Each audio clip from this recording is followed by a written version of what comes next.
స్తంభానికి కట్టివేయబడినటువంటి సంసోను ఇలా ప్రార్థన చేశాడు, ఈ ఒక్కసారి నన్ను జ్ఞాపకం చేసుకో దేవా, ఈ ఒక్కసారి నన్ను జ్ఞాపకం చేసుకో.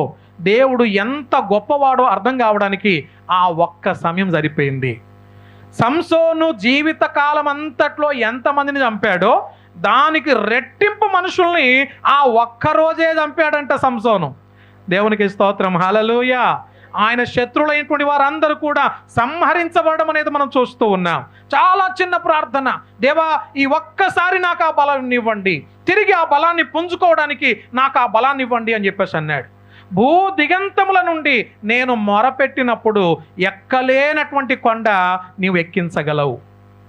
నేను అలసిపోయాను, సొమ్మసిల్లిపోయాను, ఇక నా పని అయిపోయింది, ఇక నేను ఎక్కలేను, నా పరిస్థితి ఇంతే అని చెప్పేసి అనుకొని ఆగిపోయిన ఆ సమయంలో దేవుడు ఏం చేస్తాడంట, ఎక్కలేనటువంటి కొండ ఆయన ఎక్కించాడు.